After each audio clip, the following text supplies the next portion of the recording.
So this is something I had written for a Silicon Valley Bitcoin meetup, but it's really pertinent today. So what does Bitcoin have that's valuable? Why is it valuable? Why are investors speculating on it?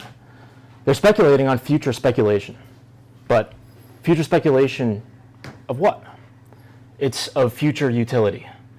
So if you look at the fundamentals, it boils down to the intersection of two properties: censorship resistance and sound money. This means that speculators are valuing Bitcoin's present and future ability to privately and trustlessly transact sovereign wealth. Any Bitcoin first CEO who gets excited with the prospect of the fidelities of the world bringing crypto mainstream is well-intentioned, but sadly forgetting the fundamentals.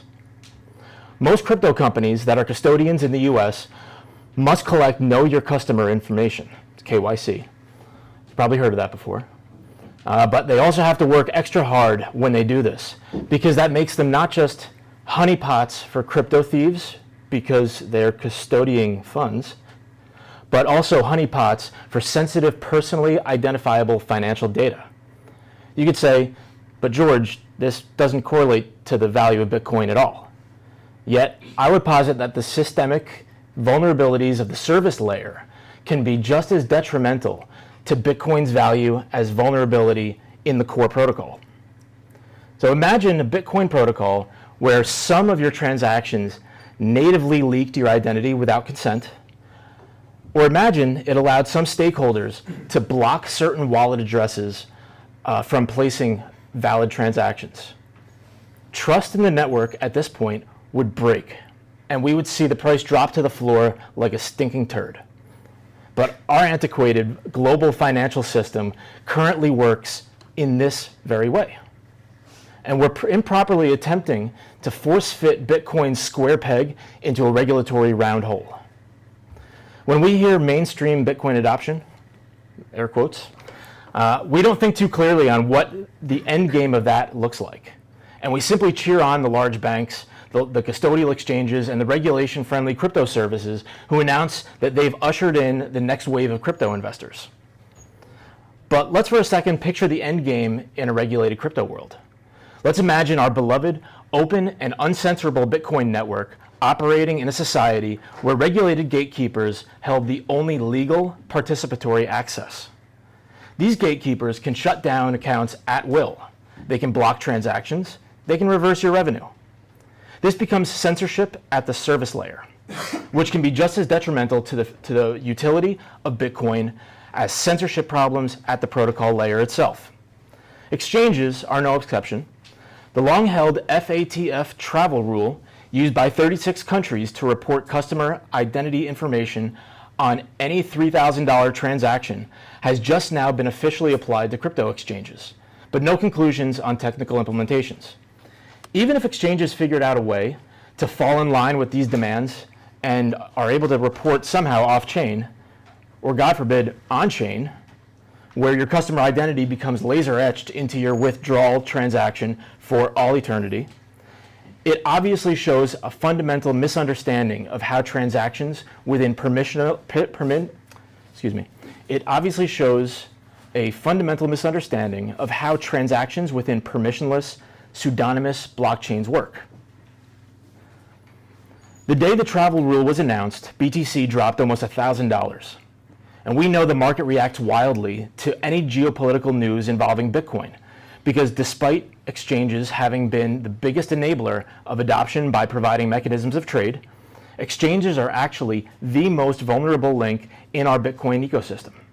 Not just because they can and have lost billions of our funds to hacks and incompetence and exit scam shenanigans, but because they, as gatekeepers, succumb to the same banking regulatory scrutiny that leads to shutting down accounts, blocking transactions, and other censorship activity. This slowly erodes Bitcoin's universal utility and therefore undermines its very monetary value.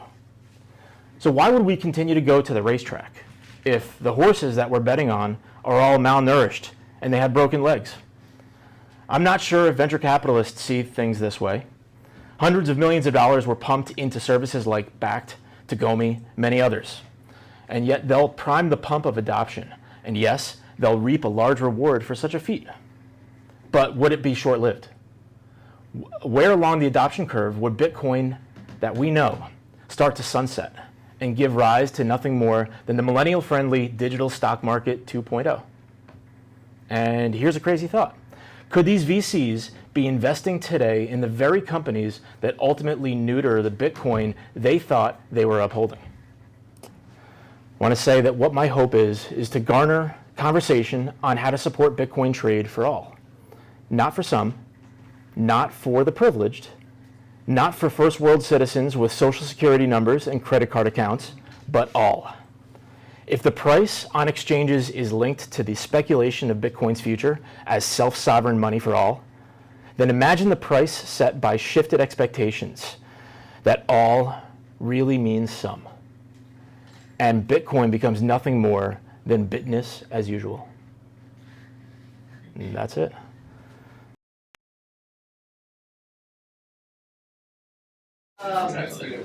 Thank you, Jordan. So we have Brian Miller, who is a political consultant. This is a complete segue from the topic that was being discussed so far, who has successfully lobbied California, as I understand, from implementing or legislating a bit license like law. Not quite. So I'm a political consultant to the Aquarian Advocacy Group, which is lobbying against the California bit license. Yeah. Okay, great. Has it happened yet, or is that? It has not happened yet. It's introduced and it's working its way through the legislature. He's currently in battle. Okay, it's currently fighting currently fighting the good fight. Mason here is a founder of TOKENSOFT, engineer by training. He was a co-founder of 2 fintech startups before his current one, which is TOKENSOFT, which allows companies to launch and manage their compliant security tokens. And prior to this, he was an engineer at BitGo. Is there anything I'm missing, Mason? That's good. Okay, all right. And finally, Voskuil, Cypherpunk. He's the developer of the LIBBITCOIN toolkit, which is an ecosystem of open source, C++, cross-platform libraries and applications. Before this, he was actually in the US Navy, and so I think he has an interesting perspective on how nation states view threats. So I think it'll be interesting to share your perspective. Anything I'm missing from your bio that people should know? Well, about 10 years in the Navy, 10 years as a startup guy, did a couple companies, sold them, and been doing Bitcoin for about 5 or 6. And I also write extensively and speak on crypto-economic principles, so not just the code. Awesome, awesome. So, all right, let's get started right up. I have my questions written down, so because I can't remember half of them. I'll start with you, Eric. What is the fundamental value that Bitcoin provides to us, in your opinion? Tax avoidance. All right, so we're taking it up at once right from the beginning. And how do you see its adoption playing out? I don't make predictions. I find the future is hard to predict. But so I really don't. So I don't know how it'll play out. But there's certain things that you can determine. So the economics work that I do is strictly what people call Austrian. That's a little bit loose. It's rational economics. So deriving from first principles and then determining what you can prove through pure reason from there, not observing anything based on drawing lines on a chart or anything. And there's good reason for that, but I won't get into it. So what you can prove about it is generally what I talk about. So Bitcoin has certain characteristics that provide it a certain value proposition, and you can demonstrate that these things don't provide the aspects of Bitcoin. Its value proposition does not provide security against, say, regulatory attacks. Right? People have to go out and lobby, right? and generate interest and do the political game to get to prevent that. It's not something that the crypto provides. So that any form of security always reduces down to people taking risk, human beings, not machines, not cryptography. Those are tools, like a gun, right? A gun provides a person a tool. If it just lays on the desk, it doesn't actually do anything. And that's the same with Bitcoin. So you can look at the value proposition, you can look at how it's actually secured, and you can determine certain characteristics, right? So you can determine, for example, there's no security against a regulatory attack aside from the same security we have with dollars, right? Political security. So that's the status quo. Bitcoin is not designed to push the status quo in politics. It's designed to let people opt out of that system if they want to take the risk. That's where the value comes from. So the fact that certain possible and indefensible regulatory actions haven't occurred is not an aspect of Bitcoin security. It's an aspect of Bitcoin's, or it's a consequence, presumably, of Bitcoin's lack of impact to date. Right? It has a lot of impact in a lot of ways, but not significant enough for regulators to care much. And when you talk to them, that's what they tell you. Yeah, we're keeping an eye on it, but we'll see how it goes. So I was out at Oxford last year and a half ago, and sat and watched a panel of ECB regulators, et cetera. The guys that make these decisions. That's exactly what they said, and that's what you would predict, right? It's not taking enough tax from the state, so why would they care? Once it does, which is it's a value proposition, then they care, and there's no security against that. So you have to, you want to understand how it works, you have to understand those fundamental principles. Great answer. So as a follow-up to that, of course, yes, the protocol doesn't have any security against regulation or politics or law. But is there a political cost to actually regulating the trade of Bitcoin, merchants accepting Bitcoin, and does that augment the security, the censorship resistance that the system itself provides through the mining market or whatever? Yes to the first question. The second, there is a cost of any regulatory enforcement. There's a cost to preventing counterfeit, which is another way of saying maintaining the monopoly on production of US dollars. Right? That's actually what enables seigniorage, which is the tax on owning dollars. Right? If anybody could print them, then that would be possible. So then with monopoly production, you can charge monopoly price. And so the Federal Reserve pays 5.5 cents for every dollar it gets from the Treasury, 14.4 cents for every $100 bill. Right? That's because they have a monopoly on production. There's a cost to maintaining that monopoly, which is in the form of anti-counterfeit laws. Those have a cost for enforcement. So there would be a cost for enforcing any controls on Bitcoin as well. But that cost itself is not the security model. It exists with all monies, or all things that are regulated. I figured what's the second part of this. So does the resistance or the cost, the political cost that politicians presumably think of when they say, okay, we're going to regulate, like implement something like BitLicense, does that augment the security properties of censorship resistance of the protocol itself? There's always this assumption, inherent in the design that, when the benefit of Bitcoin is great enough, which means the cost to the state is great enough, then the state will act, right? When the cost of acting is above the benefit of acting, it won't do anything, and that's where we are now. It's not impactful enough.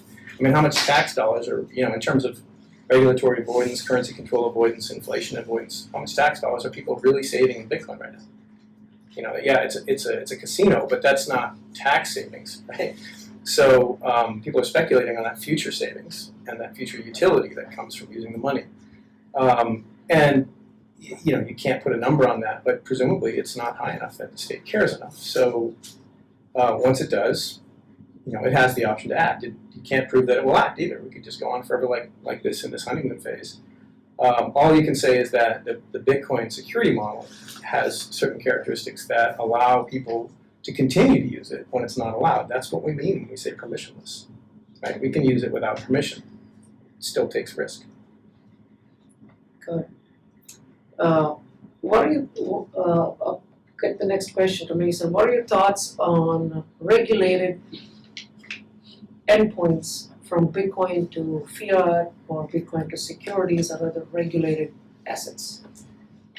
Is that impact adoption of Bitcoin, the security model of Bitcoin in any way? Does it help? Does it not help? Yeah, so just internationally, whenever you want to exchange money, there's a set of laws that require you to KYC both parties or to have that information on hand. And I think I think one thing that did slow down broad adoption was the Patriot Act and all these KYC AML regulations that we have in place. If Bitcoin was launched before the Patriot Act, I think it would have been a much different story in terms of adoption. I think it would have proliferated much faster.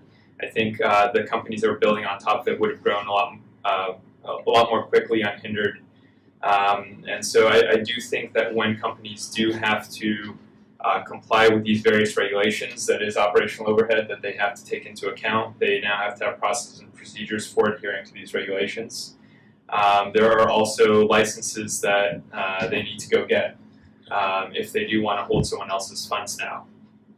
So I do think it slows down the growth a lot. I do think Bitcoin would be maybe 10 times or 1,000 times bigger if we didn't have these regulations in place.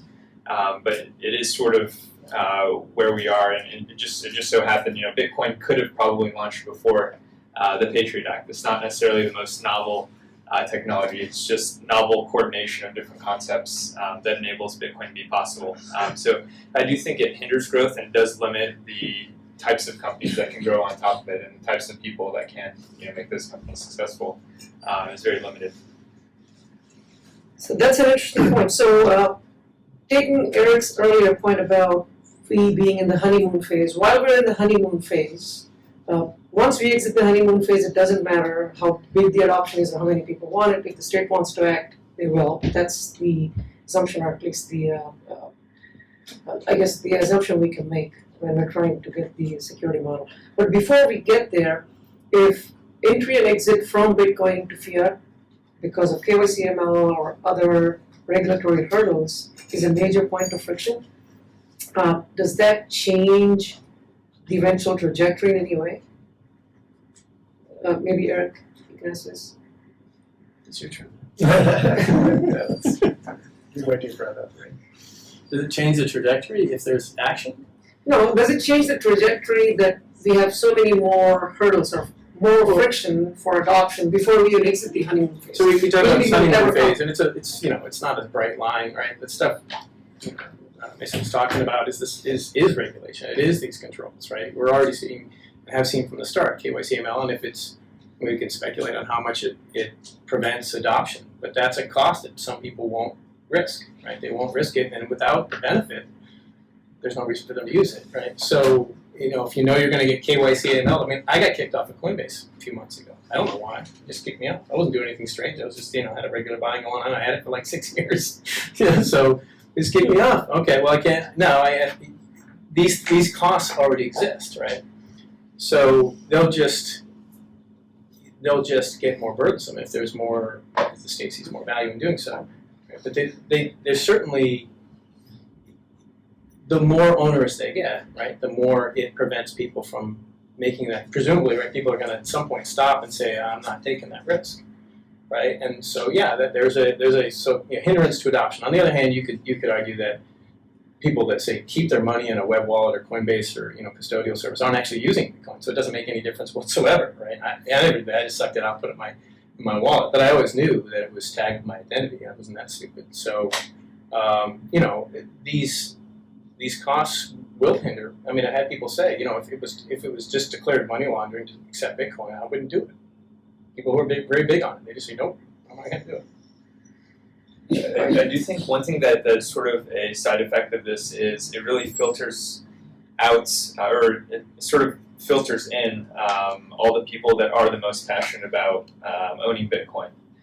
So I think we're still at a phase in the trajectory of Bitcoin where it's just the people that are most passionate about it and most interested in it that are still buying it. It's not necessarily something that broadly people in the U.S. or abroad are holding. So I do think it does reduce that to the people that are more Bitcoin fanatics at the current moment in time. It's kind of a self-selecting group. So, question to Brian. I'm assuming that you've interacted with legislators, at least in California, extensively.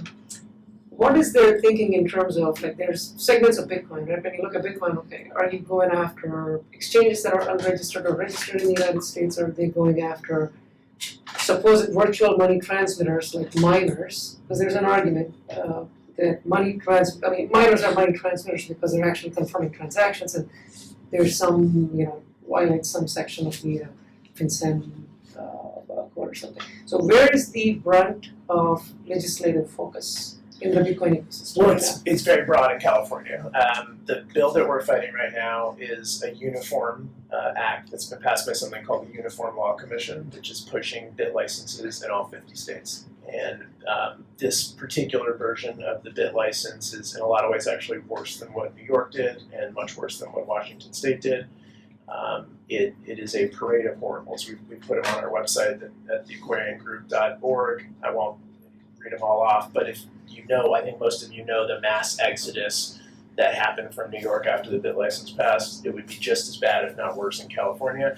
And on top of all the regulatory requirements, it has a $50,000 a day penalty, a day, for any violation, with no grandfathering for companies who are operating here now, which New York at least had grandfathering, so you could apply for the bit license and continue operating. So that bill, unfortunately, would touch almost every actor in the system. The head of the Uniform Law Commission who wrote the bill said it was his intent to regulate even somebody accepting Bitcoin for a cup of coffee, so it could well be interpreted that broadly.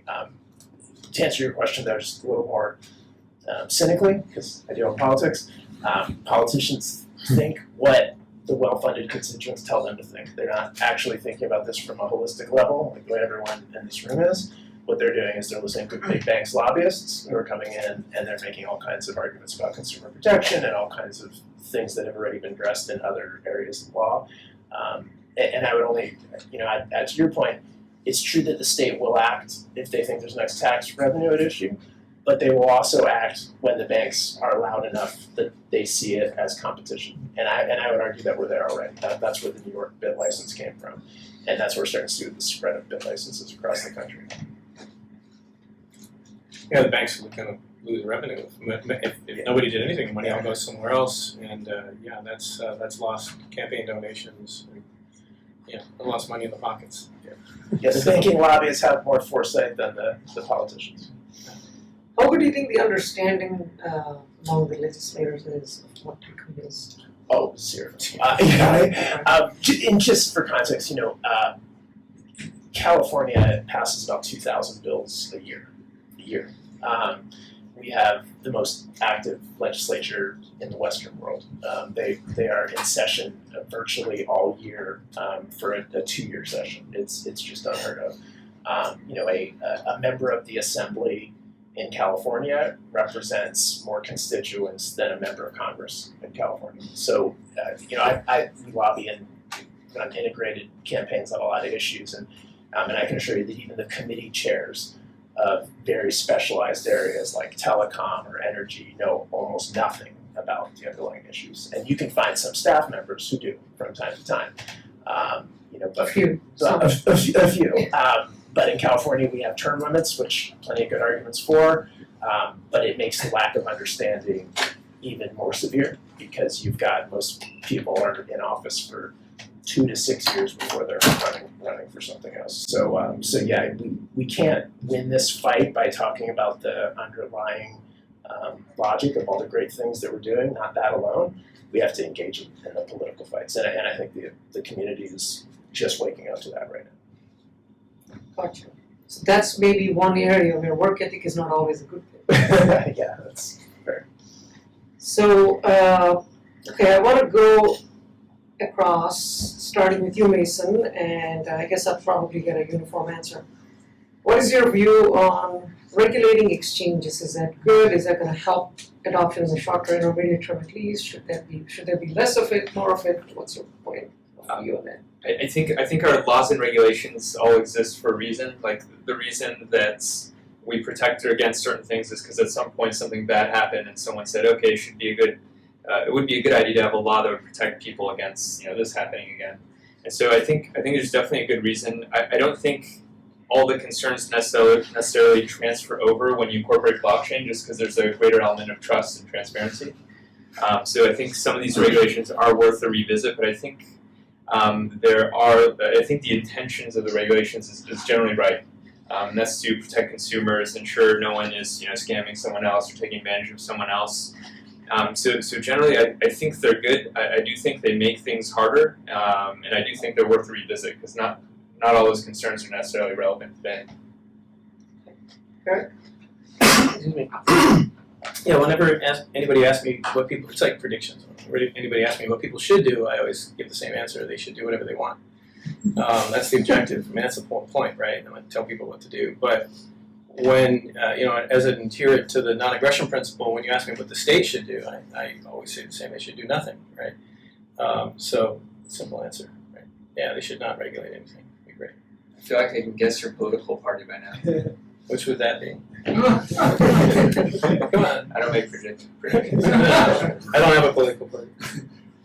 I would just answer it slightly different. I'd say exchanges are regulated. They're regulated by hundreds and hundreds of different laws, just like every financial company is, and that's particularly true in a place like California. And so, when I hear from the big bank lobbyists that we need exchange bit licenses in a place like California, which has more consumer protection laws than any place on earth, it's just a phony argument to try to squash competition from the crypto industry. So I think it's a red herring, and I think it's actually something that community's gotten a little sucked into, is we're sort of having this debate on the bank's terms of like how much should we regulate instead of talking about the regulations that already exist. And if there's a defect in those regulations, fine, let's have a talk about it. But let's not just assume that we should have a new wholesale licensing regime because it's a new industry. How important do you think, Mason, exchanges are for adoption going forward? Do we have enough of them? Do we have the right kinds of exchanges? Yeah, I Do we think need more innovation, less? I think in the crypto and blockchain space in general, there do need to be distribution channels for the space to scale. So if Bitcoin saw the same demand it saw in 2017, but now in 2011, now it would be impossible for all these people to actually go and buy Bitcoin. They'd be hunting on the forums for other people to buy off of, or trying to buy miners. And so I think that's one thing that's sort of like an important concept is for it to take off, there does need to be proper distribution channels and for us, those are exchanges. Those are the on-ramps from the fiat world into the world of Bitcoin. So I think they're a key piece of infrastructure when the demand spikes to enable that adoption to scale smoothly. I look at exchanges as simply another merchant. And I use the term merchant as anybody who accepts Bitcoin merchants, anybody who accepts Bitcoin in exchange for something else, whether it's dollars or shoes or ice cream, drugs, whatever. These are merchants, right? And so, yeah, in the Bitcoin space, they're big merchants, and big merchants tend to not be very securable against regulatory attacks. So I don't tend to look at from my perspective, they're not very important because they're too easily wiped out, and they're being wiped out through these regulations and controls. And eventually, if it's important enough, they'll just be a law that says you can't do this, it's money laundering. We'll change this rule. We'll create this. I have this term for it called FedCoin. There's these two little rule changes you can make in probably 10 lines of code to Bitcoin, at least our implementation. And one is to allow the state to sign any block. Right, so it's not a valid block unless it's signed.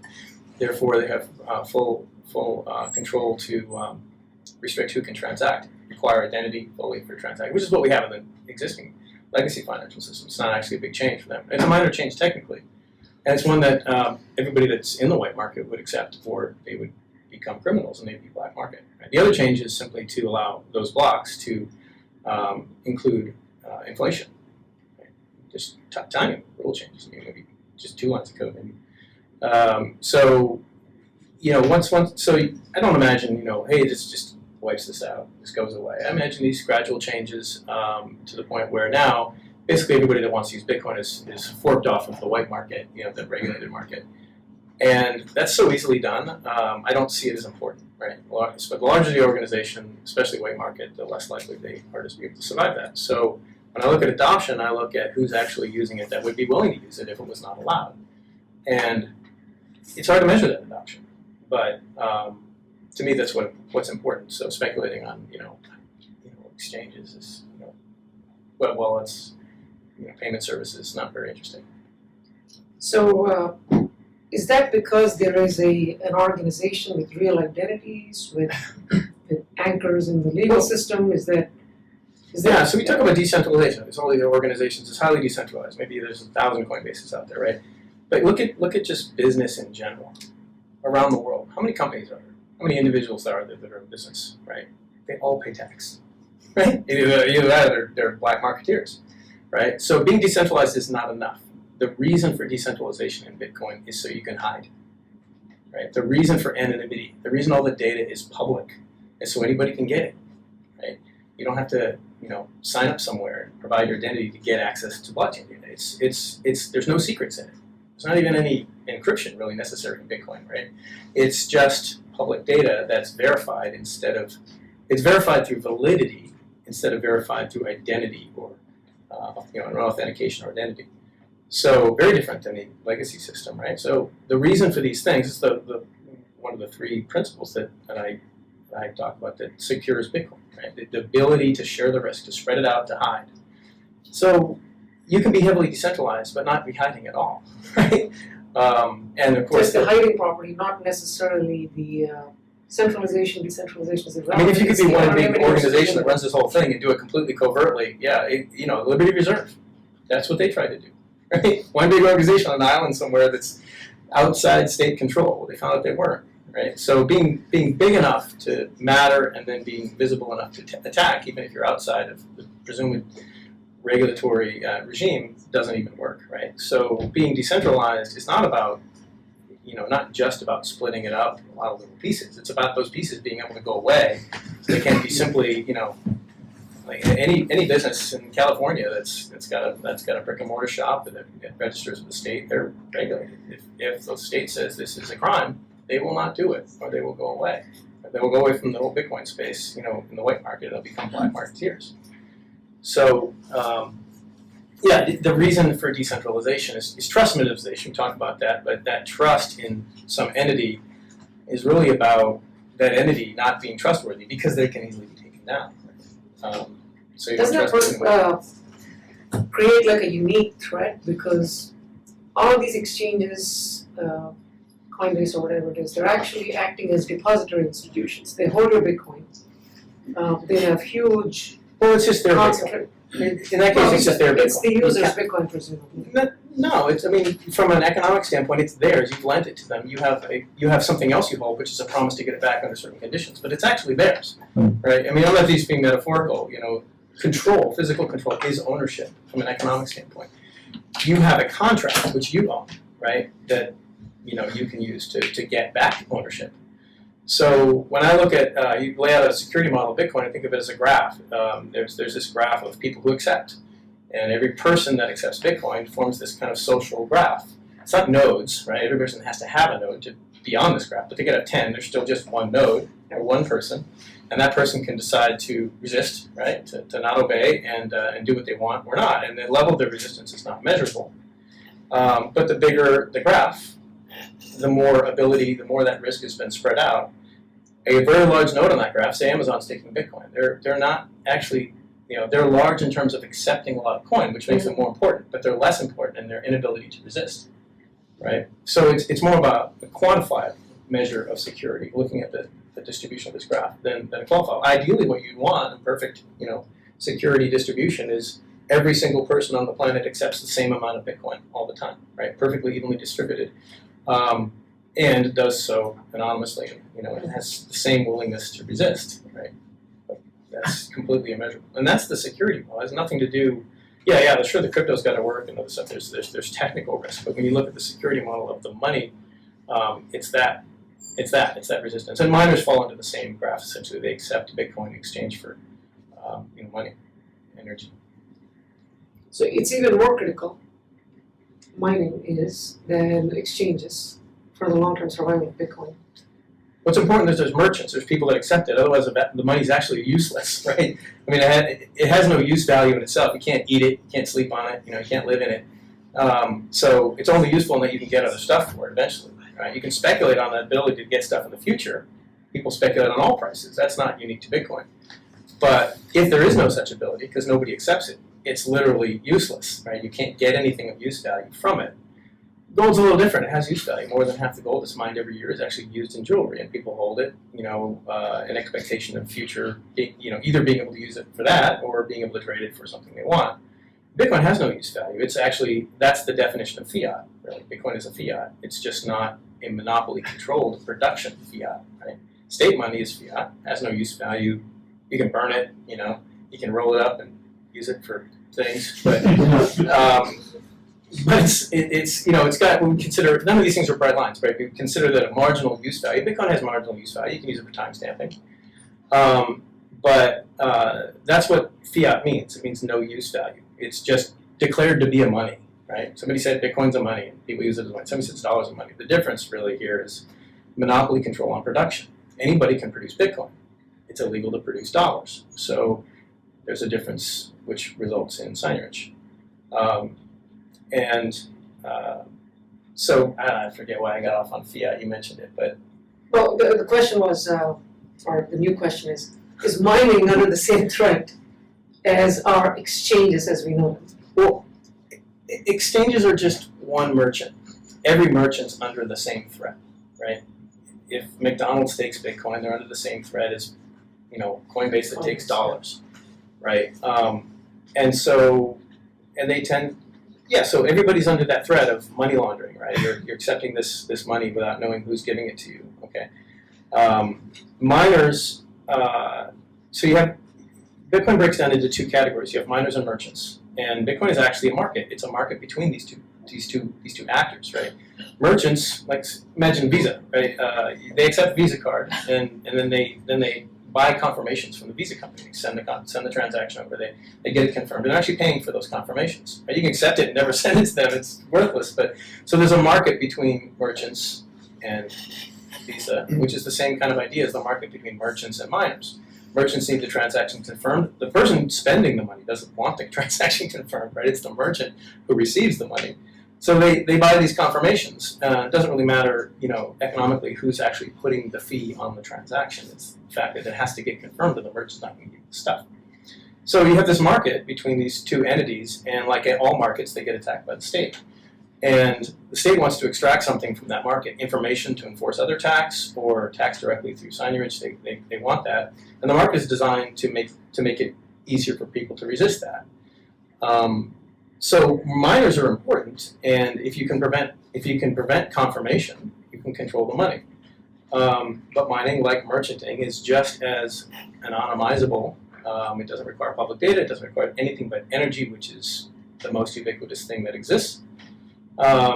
So presumably you can. I mean, people stamp their identity. Miners stamp their identity on their blocks often, right? You can see who's mined what block, but they don't have to do that. And if it was not legal, they probably wouldn't, right? So merchants submit transactions, miners submit blocks anonymously to or whatever into the public pool of data, and at that point it's just, you know, data. And if you can prevent them from doing that, then you control. If you can prevent merchants from accepting, you have a certain amount of control too. And it's interesting that those two sides of the market each control a different aspect of security. Merchants validate. Miners don't even need to validate. They only do it so, you know, in case, you know, they don't lose some money, but they're not essential to the network. The network doesn't care if miners validate or not. And it's actually happened where they find just invalid blocks. So merchants, everybody accepting, like when you accept a dollar bill, you validate it. It looks like a dollar bill, right? And if companies now accept 50s or 100s, they actually ink them and they check them, they validate, right? You accept a bicycle, you validate it. It's actually the bicycle I wanted, right? So everybody validates what they accept, and if it's not what they wanted, you know, what they expected, they don't take it. And that's merchants guarding against rule changes, right? It's not valid. So merchants are protecting against signage, which is a rule that says there's, you know, this is actually money, right? Where miners are guarding against censorship, right? Miners want to accept the transactions that are most financially beneficial to them. All miners censor. they all make decisions about what to accept and not to accept, and they cannot do it on an economically rational basis because it's not fast enough. It takes hours, if not days, to do the full computation of the existing set of potential transactions that could be mined to find out what's the optimal transaction, and that happens every time a new block comes in, every time a new transaction comes in. Right? So they have to guess. They use a knapsack solver, they come out and they say, this is pretty close. But they're trying, right? And eventually those things, the transactions that have the higher value to them will get mined. It's fairly objective. If somebody's being subjectively censoring, then somebody else will take the higher value transactions, right? So state steps in and wants to censor. They only want to allow certain transactions through. They want identity before that happens. They want to see everything. And miners are the ones that are going to have to, at some point, accept the transactions that are not allowed or the system doesn't work, right? So they're actually securing these two aspects of the market are independently securing the two central, the central aspects that the state doesn't want, right? You secure your own wallet, your back pocket, and you go to Starbucks, and they secure the store. It's independent, but so they're equally important for the system to work. Okay. I've got a question. Is there a role for mining in security tokens? Maybe as a regulated entity, but the mining, I think the benefits that you get from mining generally are not necessary in the world of security tokens just because everything's centralized. So it's not as, I guess, valuable. But in certain cases, a transfer of security tokens do need to be authorized by a central party so that they can make sure that they know the identities of people on both sides, and that's they've made sure it's a compliant trade, which is sort of what you were alluding to. Because so if that's the case, then actually the mining is not necessary at all because it's Mining centralized. is anonymous confirmation. So that's a good segue into securitizing assets. When we hear about securitizing these equities or tokenizing equities or securities, are we talking about using the Bitcoin blockchain for that, or are we talking about any blockchain? It doesn't matter. It's just a data structure with some hash pointer. Is that what we're talking about, or what's the context? So you can as long as you can create unique assets on a blockchain, you can use it for tokenizing real-world assets and linking them to those unique assets on that blockchain. So most of our clients It's kind of like lineage of ownership. Is that what it means? So for us as a service provider, if we have 5 clients, we have to be able to, that are tokenizing, their own equity. We have to be able to create 5 separate tokens that are individually linked to each of these companies' equity. So that's the only reason. And so most of our clients are on Ethereum just because tokenization is still very prevalent on Ethereum. We also launched support for liquid securities. So on the Blockstream sidechain, you can also issue unique assets. And so that's one we started getting demand for that we started supporting as well. There's about 6 different blockchains that we support. Interesting.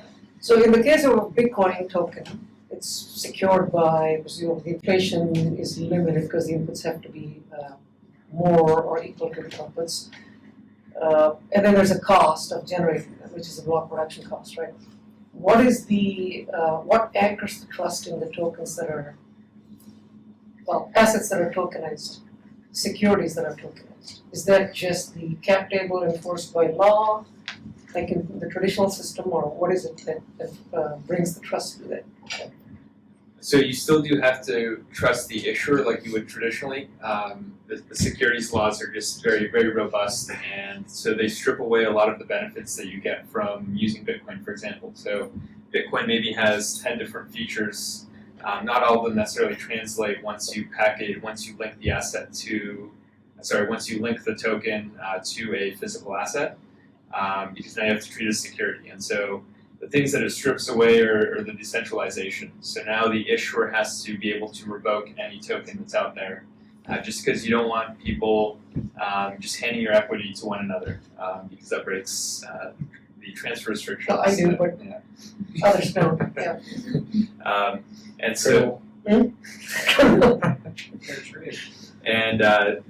And so all these security tokens are centrally revocable by the issuer or an administrator. But the benefits that they do get are the 24/7 settlement. So blockchains are always on by default.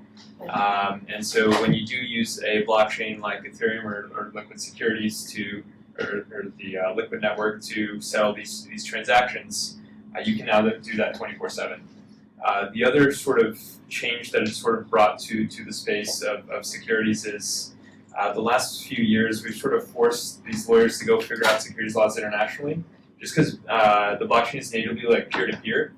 And so if you want to bring that access to the world, you also have to figure out the regulations internationally. And so those are sort of the two paradigm shifts that is bringing to securities that didn't exist before. So the trustlessness definitely isn't there, but the 24/7 access is, and the sort of the international borderless accesses as well. So, sorry, I had a question. If 24/7 is like a key value proposition, I mean, competitively, what prevents New York Stock Exchange from running 24/7? If it becomes competitive enough that it starts to take a cut. Actually, why doesn't the New York Everyone Stock has to make Exchange, it's all competitors. electronic markets now, why doesn't it run 24/7? Because bankers like to sleep. No, but they're not, It's electronic, yeah. but it's electronic, right? They Yeah, don't need it's to be tradition. actually at the, It's tradition. is it tradition, is it regulation, or We're is used it, to it, yeah.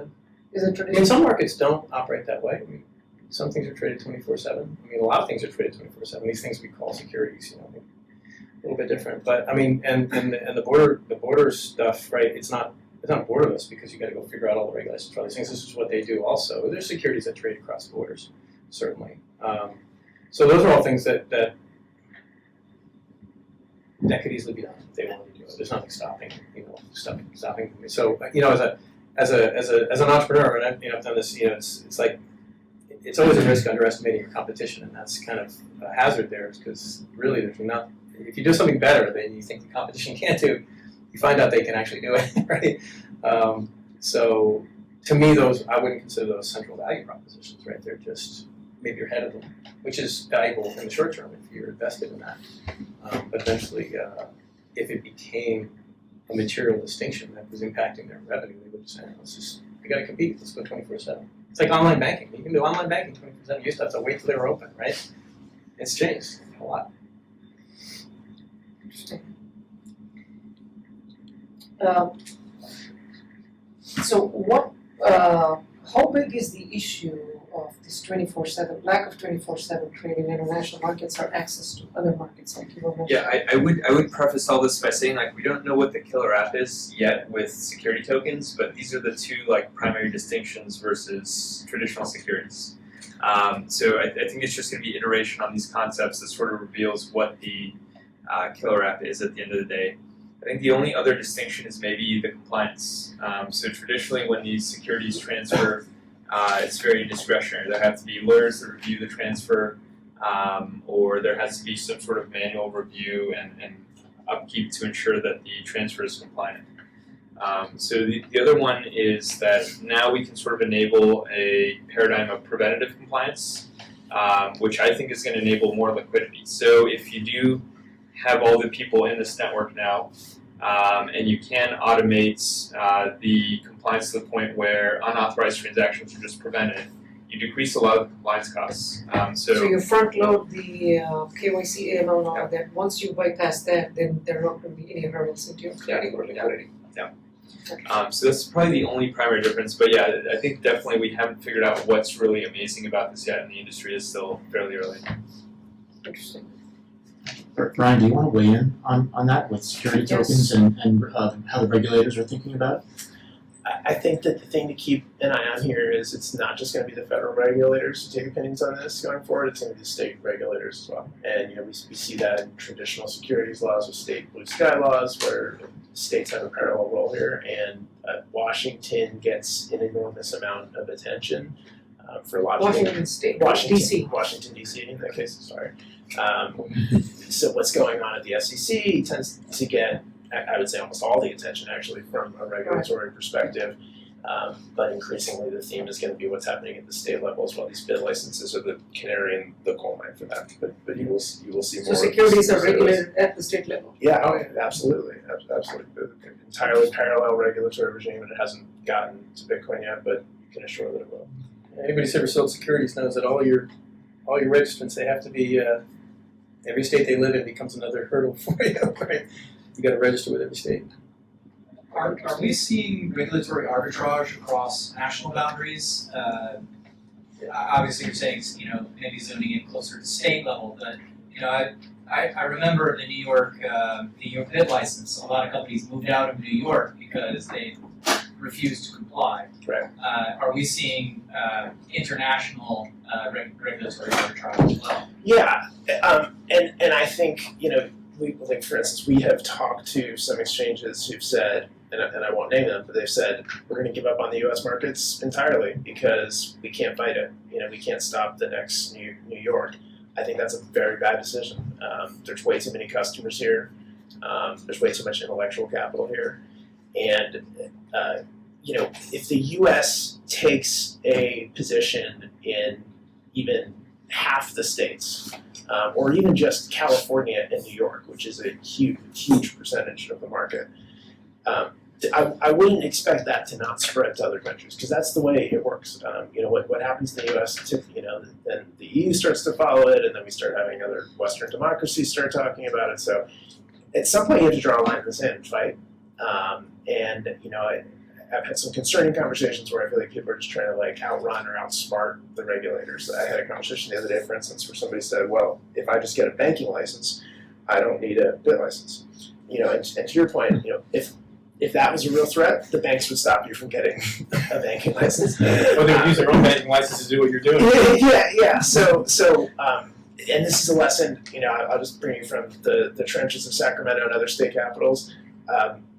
Make a stand early, because the longer you let the politics get away from you and you get more and more states creating a contagion of bad decisions, the harder it is to stop. Solve your problems early. It's like anything in life. And it's hard to do for startups, but it's really important. I would say that this was really, I think, it was really like the SEC that sort of put everyone over the edge. I think in the last year we've seen companies go completely offshore, block the US, and get more adamant about that.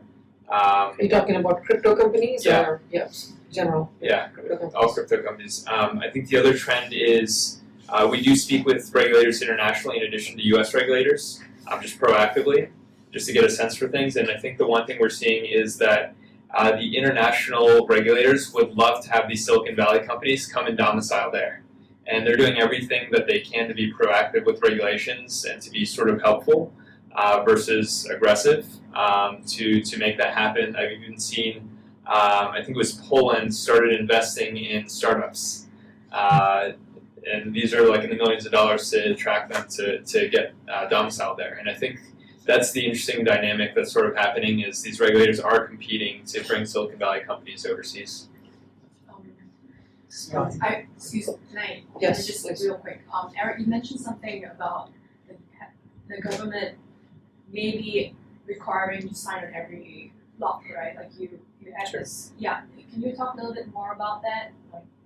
Well, How plausible that scenario would be? plausibility? Yeah. Well, it's possible. And there's reasons to want to do it, which are already expressed in the existing financial system. And But it's how easily done technically. What do you mean by that? Well, I mean, Because anyone could I could make a new wallet anytime I wanted and take money from anyone, right? so say they just pass a law that says, US, EU, a few other places, whatever, that says, if you accept money, if you accept Bitcoin without this rule change, you are a money launderer, a criminal, and we will put you in jail, right? So yeah, you can do it, but it becomes a crime, right? It's as simple as passing a law. No, And- I mean talk a little bit more about how the protocol will be modified. Oh, you just okay. There's actually predicted. I shouldn't say that. I suggested that a recent change, feature that was proposed, which is fine, right? Would be a very easily used to implement this.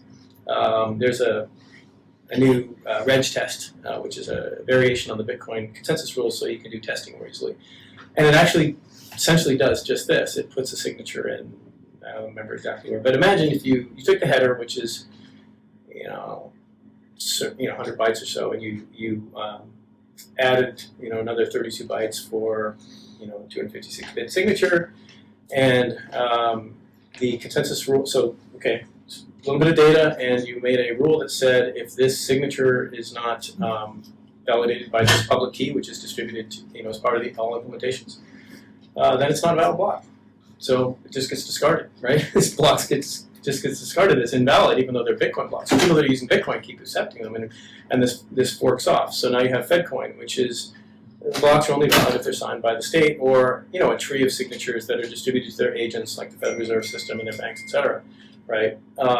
So very, very easy to implement. Something that distributes a public key, checks that public key against a signature that's on the block, and therefore anybody who mines has to have authorization to mine. They have to be able to sign those blocks. I mean, even if they could do it, anyone could still, make their own wallet and Making a wallet doesn't make a money, right? and accept money, right? And You could continue to use Bitcoin, yeah, and people would. They would just be criminals. Bitcoin would fork. Yeah, the FedCoin would fork off of Bitcoin. It would be a hard fork off of Bitcoin, and companies would continue to do it, or they would be locked off in handcuffs. So yeah, it's just a fork. Right? Simple.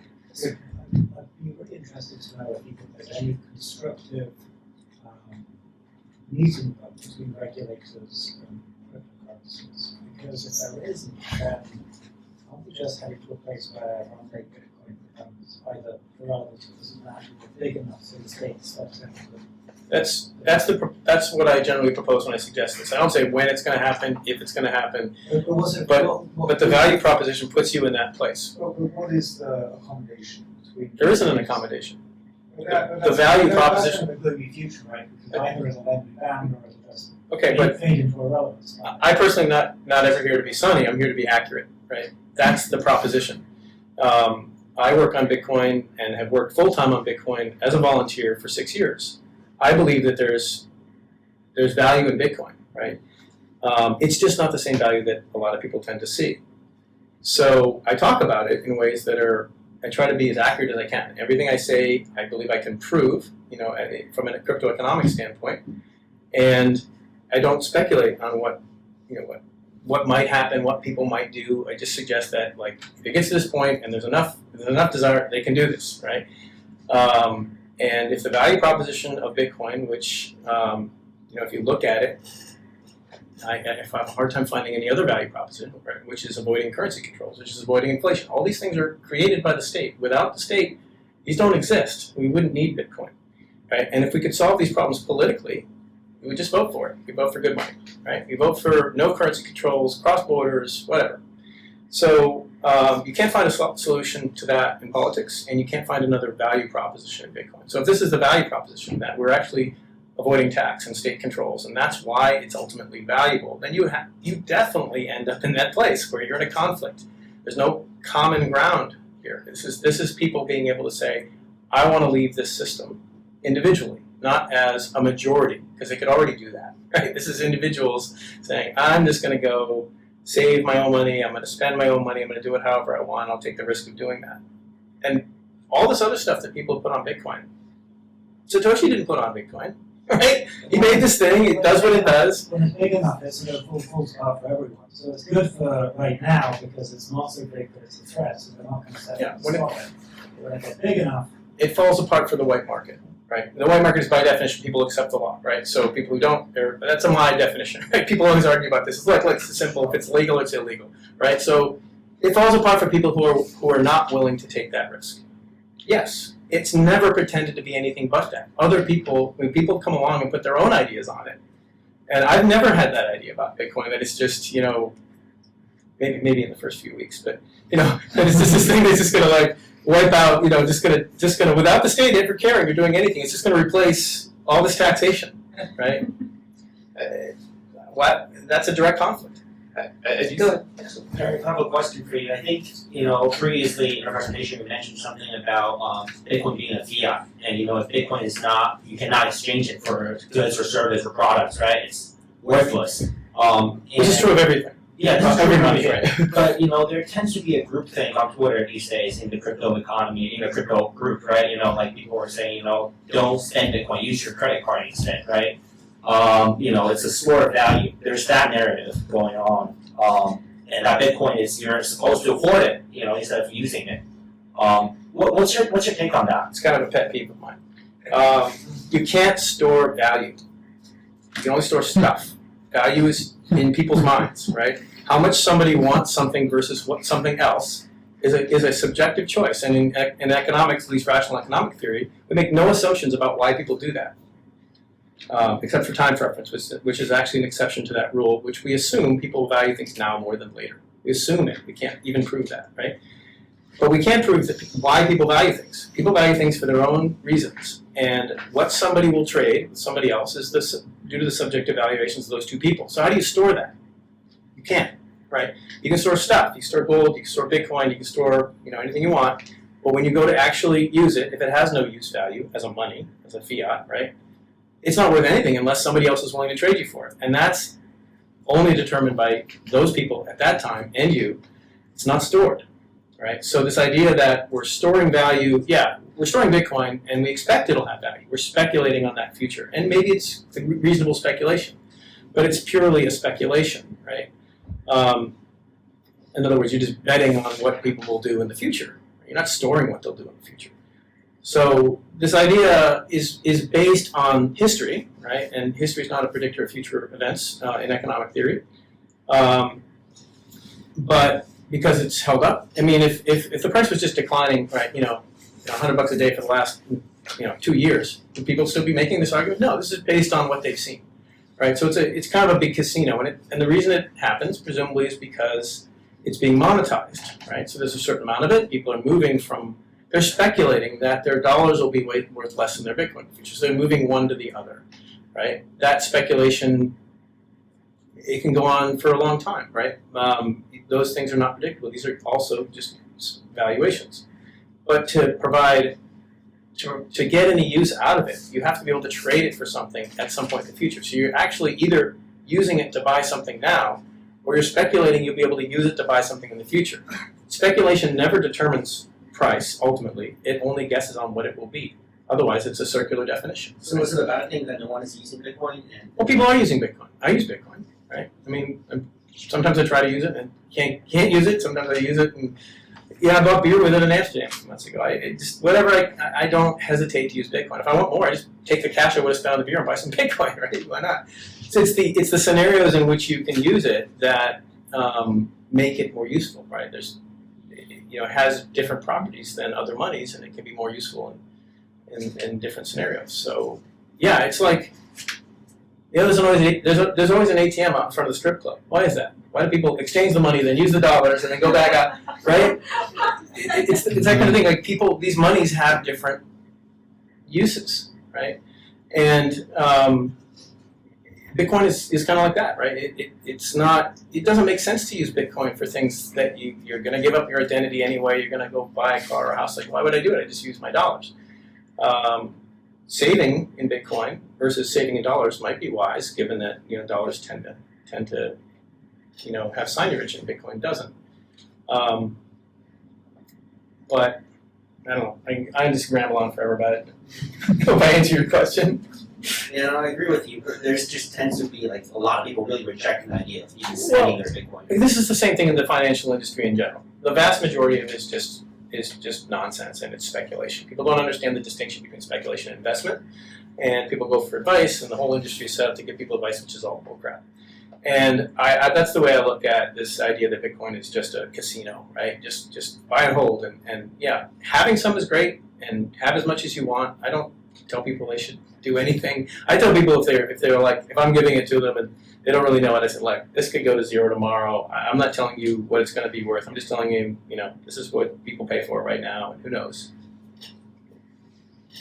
Brian, I got a question for you. Do you think that over-regulating will cause an actual fork to occur and push the black market even further out, or do you think that there is some form of regulation that is kind of a happy medium, where there could be some form of Bitcoin being spent, being used, and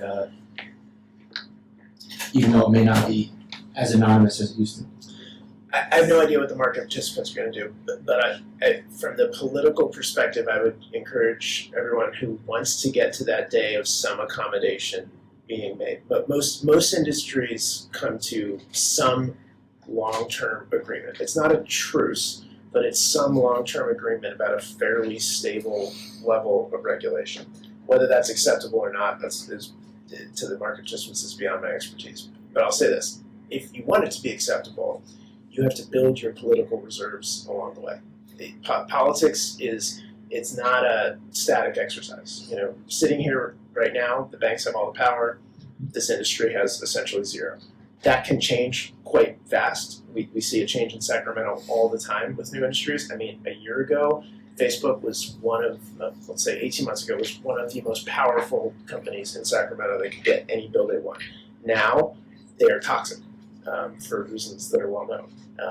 PG&E, one of the most powerful organizations ever created in the state of California, is now one of the only companies to ever be indicted, and their lobbyists literally can't walk into some offices. So things can change fast, but from a startup industry's perspective like this one, that just means political organizing. It means defining like what your political strength is.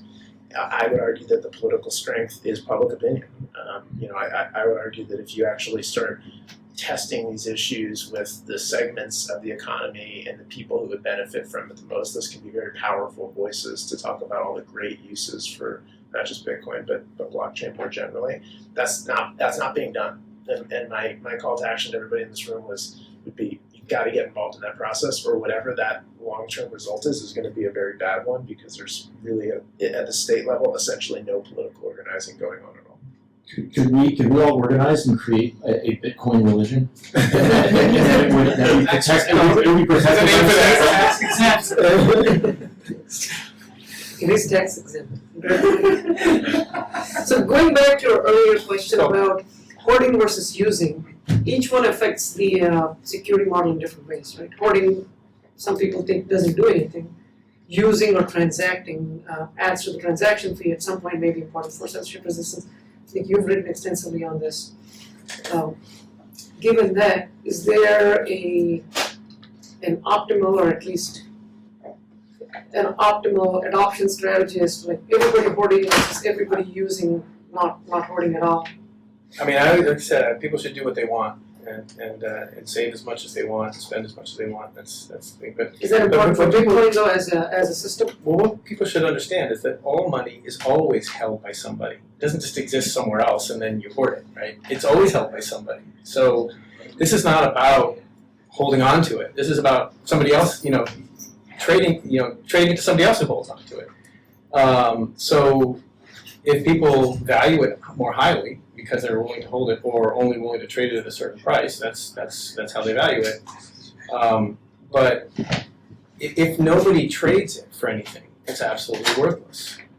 Maybe someday in the future somebody will trade it for something, but I've got it, and everybody's got it, and nobody trades it. We just all hold it. It's worth nothing because you can't get anything for it, right? And if you can't get anything of use to you, it's not worth anything. So it not only has to be traded to be useful, it has to be traded to be securable, right? It's fees that provide Bitcoin's, as I mentioned before, 3 aspects of the core security model: risk sharing, energy syncing, which is proof of work, and somebody paying for the proof of work when the transactions are censored, right? Somebody paying more for the censored transactions than the uncensored transactions. Fees are necessary for confirmation security, and if nobody's trading it, there's no fees at all, right? So it has to be traded, and it has to be traded to the extent that it provides some level of security. So when people say hoarding or hodling, their Bitcoin, they're saying everybody should hold, right? Well, that's not really that's not even really rational. What they're saying is, there's just a lot of trading going on for dollars on exchanges, Bitcoin, buys it. So it's really this kind of, I think what they in mean is casino. everybody should buy and nobody. well, if everybody buys, who's selling? Who's selling it to them, right? Buying is trading it for something else. Right. You can't even buy if everybody's holding it, right? Right. Only miners can buy, right? But okay, so we all the coins been bought. Zero and infinite at the same time. Well, I'm sorry. That would be, the price is not zero, it's also infinite. It doesn't exist. There's no value to it at all. I mean, who knows what, if nobody will buy it, it's worth nothing. We also want to hear, Mason, Chandra, and Brian's opinion on this as well, on the hodling versus, spending. I think hodling only became a thing after the price went over 1,000, because before that, you when you had Bitcoin, you'd want to spend it and try it out and see it get used. So I think that's maybe a newer train of thought that just became popular after the price went up, because people figure the price is going to go up by that factor again at some point. Also, I think you mean after the price went down. Sorry? After it went below 1,000. Yeah. It's going down because people are selling. Don't sell. People are buying at lower prices. That's a good point. It did become popular when the price is going down.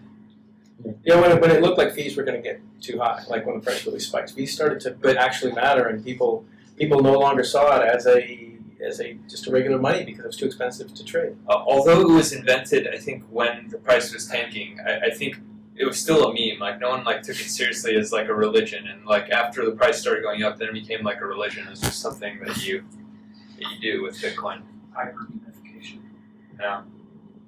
Yeah, my opinion on that is speculate according to your best guess. So hold it, trade it. I think that covered it. So Brian, last question for you about the appropriate amount of regulation. I think you're kind of hinting at an equilibrium, right? Where there's some kind of a stable regulation the industry accepts. And from what I'm hearing, that's not even possible, let alone is it practical for Bitcoin. Because it's, at least according to how Eric describes it, it's either you don't have the white market, or you have it nominally. It's always at the risk of being stripped away with the stroke of a pen. And then you have the black market, which has its own security properties. Do the legislators think this way? Or are they looking at this happy equilibrium level of regulation that everybody's going to happily coexist with in the Bitcoin land? The short answer is legislators don't think. It's not their fault. They're just their Different priorities. Yeah. What's the line from Charlie Mason's where you're not stupid, you're just in Congress. They don't get to that level of analysis. And I think what's important, I have no opinion as to whether a acceptable level of regulation, meaning a level of regulation that is actually practical from a political perspective, is acceptable to the industry. I'm going to let the experts weigh in on that. Eric makes a lot of good points. There may be some players who find some equilibrium, but what I'd encourage you to think about is the state of political affairs is not static.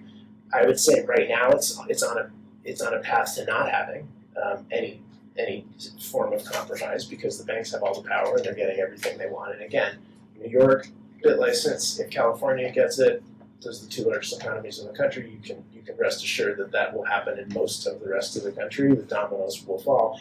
And it is no guarantee, I didn't mean to imply that every industry gets some stable form of regulation. There's a lot that don't. You just don't know the names of those industries because they were obliterated by regulation. Gambling, prostitution, drugs. Yeah. But on a closer to home level, there are industries all the time in Sacramento that get wiped out by incumbents because they lose in the political process very early on. And so those are the technologies that you never hear about, and there's no guarantee that doesn't happen. And I think the industry's on a pretty bad path now, but we are committed to changing that path. That's why we're working with this new group called Aquarian, and we would encourage everybody to get involved in that. So would it be fair to say that, in your opinion, one of the most valuable things to do is to try to stave off regulation for as long as we can? Not all regulation, because again, we're regulated at a lot of levels. I think the most valuable thing to do would be to organize to stave off extremely bad forms of regulation like a California bit license, and then come with positive legislation that you actually want. I mean, we haven't talked about Wyoming today, but like Wyoming's a good example of the other side. You can actually pass progressive things for the industry if you try. But if you come to the table negotiating off the bank's frame, then you're just resigning yourself to a very bad result. And there's already a pretty healthy amount. I mean, without any new regulation for Bitcoin, I don't know if this falls in the new category. You would know better than me. But take for example the idea that by hodling your Bitcoin, you're avoiding signage, inflation tax. But when it goes up to the moon and then you sell it, you have a capital gains tax. Right? That's not even necessarily a new law. I mean, all things that are sold for a gain are capital gains, essentially, except for dollars, right? So let's say the dollar drops, value drops in half, nothing else has changed except the dollar, and then you buy something with your Bitcoin. You take the dollar value of that purchase and you pay a tax on it. So what are you paying? You're paying signage, right? If you comply with the law, even without any new laws, you're not avoiding that. I mean, you're not paying the full amount. You're paying whatever your rate is, but say maybe a third of your gain is now consumed with signage. What are your We've lost thoughts on 50% of value in the US dollar since 2008. Quantitative easing, 50%. The production of the dollar has doubled since 2008. The supply Not necessarily reflected yet in pricing. And that was actually this is actually a first time. I mean, we'd always say that they never pull it back, but they actually did. It was a pretty significant reduction. And now, just in the last few days, it's changed direction pretty significantly.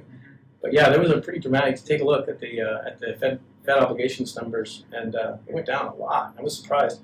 But yeah, net still way up, right? And yeah, it doesn't necessarily all get lent, so you don't always see in price inflation, but it's all out there and it'll eventually work its way into price inflation because of the money relation. But, Mason, what do you think about securities tokens being regulated, legislated? Going forward, do we have enough regulations? Are they just going to be applied to what we have, or are there new regulations coming?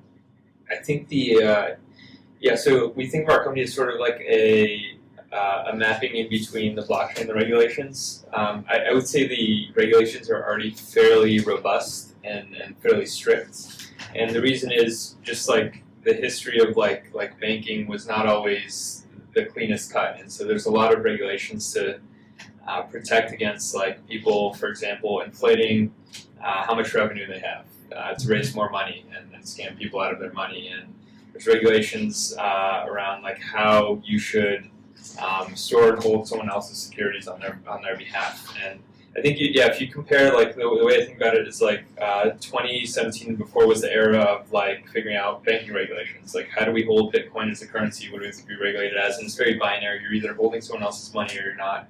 And there's only 2 or 3 licenses you can have to do that.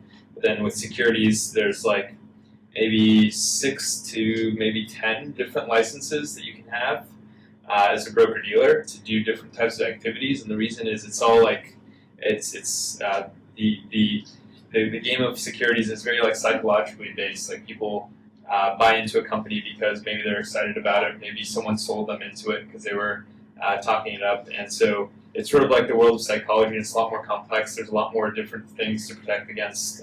So I think right now it's definitely like over-regulated. I think blockchain solves a lot of the issues that were there before. And so definitely, So you're saying it may help reduce the existing regulatory burdens? I So think. I want to end it on a positive note. all right. I think like for example, like we're basically creating like permission networks on public chains, and so before anyone can hold a token that belongs to a particular issuer, they have to go through KYC, and you can't hold the token unless you've been KYC'd, and so already you've just enabled a lot more trust in terms of the issuer, these securities, and the regulators have a clear view of everyone that's holding it and at what points they're transferring and things like that. So you're reducing some transaction costs and hopefully. Yeah, and there's just greater transparency. So I do think the regulatory burden should be revisited and come down in the world of securities in particular, just because they're overly complex. They don't need to be. There's better technologies today. In 1933? And 1934. Exactly. Alright, great. One last question from the audience. Also, like 60% of Bitcoin is held in like 10,000 addresses. I'm just curious if you have thoughts on the decentralization of Bitcoin itself. Even though the network is decentralized, you may say the scarcity and Bitcoin in itself. How do you see that playing out if larger players in the ecosystem begin collecting and holding huge amounts of Bitcoin in the future? Does the Gini coefficient matter, I guess? Who wants to take this? No, doesn't matter. What does the gold distribution look like? Peter Schiff has 80%. So, He's up there.